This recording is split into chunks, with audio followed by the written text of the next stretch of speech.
really honest with myself about some of the relationships and situations I was in my 20s, the cult being one. I was the victim there.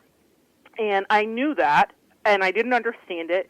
And was there a part of me that was like, I'm so good, I'm trying to help you, I'm trying to like make sure that light shines and no one gets hurt, and this is what I do. So I needed to be needed in that situation. As I've evolved with my practice, with my clients, and with my growth, I realized my own toxicity in that situation. Now, that doesn't mean that all things that happened there were good or that I brought it on myself, not at all. So anybody that's ever been in a situation like that, please don't misunderstand me here. What I learned about that situation as I processed it on further is that there was a part of me that fed into the cycle of what was going on there. And I think in many ways, many of us are complicit in things that happen in our life. We don't ask for things to happen, but we do give our agreement. We do give our permission. You know, we're taught in the psychoanalysis world that we allow things and we teach people how to treat us. So there was a lot that I was learning. And we'll go a little bit further back to understand why I could even end up in a situation like that, or other relationships that were not healthy. But that interesting perspective from Teal Swan and also Dr. Christiane Northrup really began to open my eyes. I realized that perhaps there's some kernels of truth in both of these ideas. Now, this concept is widely discussed in metaphysical circles. It is a common known fact, as common as it is known that you need baking powder to make a cake rise, or that apples are the main ingredient in apple pie. But empaths, psychics, and intuitives don't advertise it because, again, like I said, it is a great embarrassment, because until you really understand the inside and the outside of why these experiences are happening, you think, what am I doing to make this happen to me?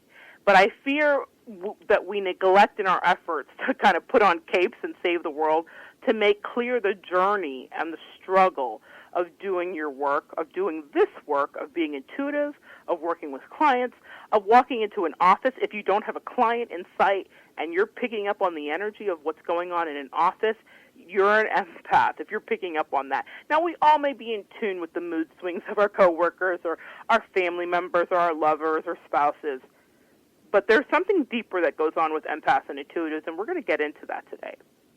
So let's talk about this for a bit, the cape, the journey, and the fact that it's always not as pleasant as it really is made out to be, or as glamorous as it might be made out to be.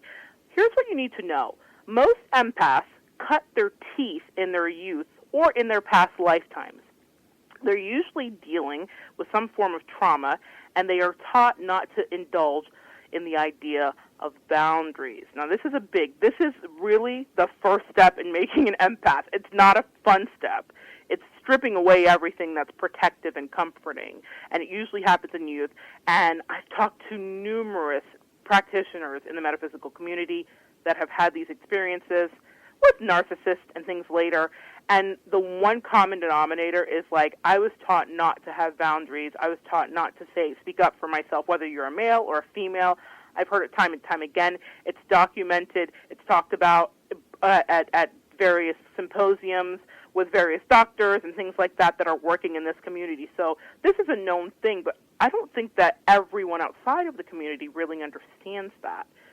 So they're really good with not minding their boundaries. And this makes empaths particularly good at pushing aside their feelings, which is what ends up making them so brilliant at understanding your feelings. So they're pushing aside their feelings and honoring the feelings of others. That is step one. Now, it's not a healthy step. It's not healthy at all. But what it does is it trickles into some of the situations and experiences that we find ourselves in at later dates in life. Like all people, we have the ability to utilize our powers for good or bad.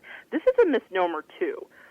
People, and sometimes some empaths I run into, and sometimes myself, have thought, oh, I only spread light, I'm only sprinkling unicorn dust and fairy love. No, I'm human. And so that is not so. And I've been doing a lot of work with integrating my shadow self and my empathic light self to be a better healer, because I think only in that truth are you better, and we'll get into that some more. But I wanted to really get that out there, that we can use our powers for good or bad just like anybody else. There is duality in all human beings. I noticed that I made a concerted shift towards good in my 20s. That is not to say that I was bad previously, but that, again, like I mentioned, I indulged in the victim side of the hero's journey. Not understanding my power in full, I often thought this, pity thoughts. Why me?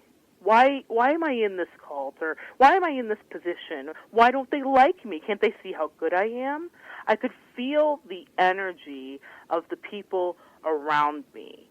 And I couldn't understand why I couldn't shift that energy. I wasn't owning my power.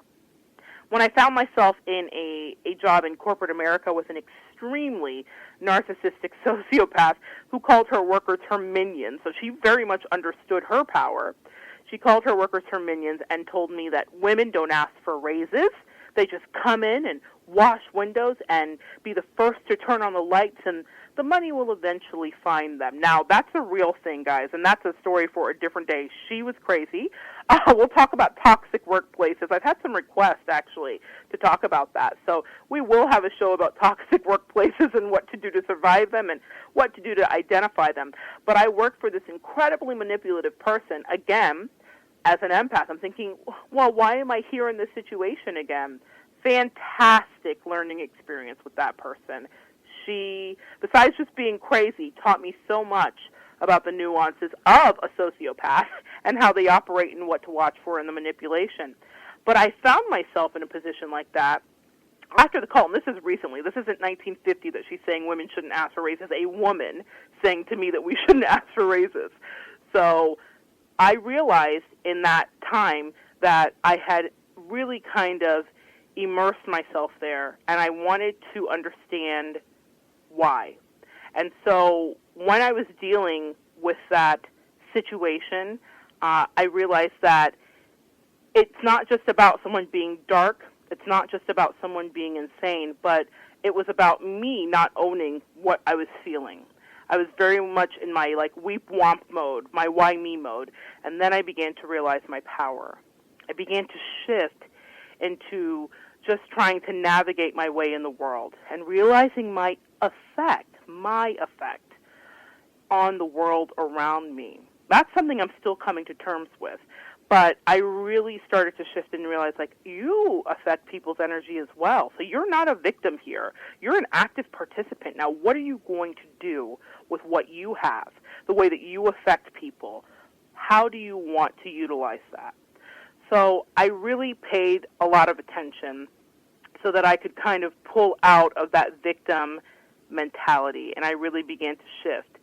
And this is the way that you kind of know if you're sort of running into folks that are sucking the energy out of you, you have to kind of pull back so that you can know what your feelings are. And that was something that I really had to do. I had to get in touch with my feelings. I had to understand what felt right to me.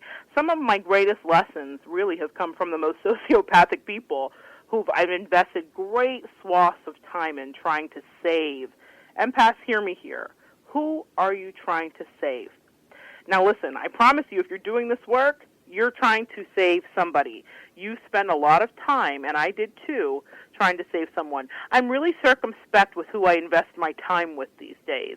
There are, I call them cold cases. That's what I call them. Past relationships that I've had with people that knew me in a different incarnation and may never respect what I'm doing now or understand what I'm doing now. And I see that there's work to be done, and sometimes I shun it. Sometimes I'm like, I don't want to waste my time because I've already spent time with a narcissist or a sociopath, and I know that I may not be making the impact that I think I'm making, and that's ego, so I have to pull back. So there are some times where, and there's a case right now where I'm really investigating in my spirit, how much time do I want to invest? Is this going to make any difference? But you have to do that now. And now I don't apologize for it. I know what I mean. And I know why I say the things I do. I know the background and the history of situations with people. And I also know what I'm intuiting when I'm meeting new people and new clients to do that with. So I want to ask you, who are you spending your time with? Okay? Now, I know that I've been doing this my whole life, but what those situations were actually teaching me was an amazing free education in the nuances in dark and light. And not just other people's dark and light, but my own dark and light side. Again, big, big deal. I so notice in our community that intuitives don't want to own that darkness. It's like all love and light and love and light blessings and love and light bombs, and that's such BS to me because there is darkness, and I'm not saying that like you have to embrace it, but I guess I am saying you have to embrace it. You have to understand that you don't always feel good, that you can't always give. You have to understand that you do want to say no. You have to understand that you may not like the energy that someone's bringing to you, and you're responsible for how you internalize that. I used to internalize it all and make it about me, and now sometimes I realize that's their stuff. I have a friend that says, not my circus, not my monkeys, okay? And sometimes I've had to employ that in order to survive and understand that I am not here to take on everybody's crap, and also to know that sometimes I have crap of my own. And that is what I want you to come away with today, to understand that anybody that's doing this work, or if you feel called to do this work, it's okay to not be okay. That's something it took me a while to figure out. And so if I can circumvent the time frame that it takes you to figure it out, then full speed ahead. I really wish that for you so that you don't waste any time thinking that you have to be perfect and happy and available. You don't have to always be available. Big deal there, guys. So now, as we go on, I learned a couple things about myself. When I say darkness and light and my own darkness and light, I learned how I could lash out. I learned that I did lash out. For a long time, I deluded myself, and I thought I was a paragon of perfect friendship. Not true. I did lash out because energy has to go somewhere, and it will bubble up to the surface in little insidious ways if you're not properly meditating, talking things out with trusted confidants and friends, and working out emotions. You will have a fishery, a little exposure, a little explosion of toxicity that will surprise you. And so empaths, I encourage you to take charge of yourself, get in charge of that, and get in control of that dark side and integrate your shadow side, is what we call it, your shadow side with your light side, so that you can be better and more efficient at your job. But there were moments when I definitely realized that I could lash out. I could be passive-aggressive. That was how I was aggressive. I wasn't aggressive-aggressive. I was passive-aggressive.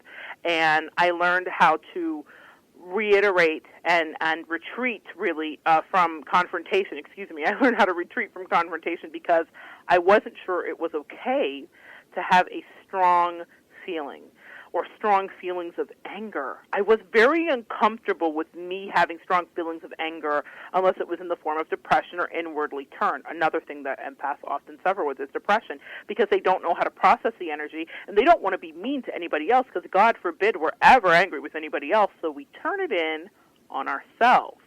So that's another thing to watch out for, guys, with yourself. Be kind to yourself. So I didn't know that it was okay to be angry, and I didn't understand boundaries. So these experiences with these sociopaths and these narcissists helped me to understand boundaries, and how I understood what they were is in the contrast. We've talked about that before here on Evolve. Contrast lets you know what you don't like. When something doesn't feel good, you then learn what you do like. And so the relationships that I had with these people that were sucking the life out of me and were so attracted to me, and I was very attracted to them, is because I was allowed to experience contrast, to know, oh, this is what it feels like not to have any boundaries at all, or maybe I can work from here and figure out what boundaries are.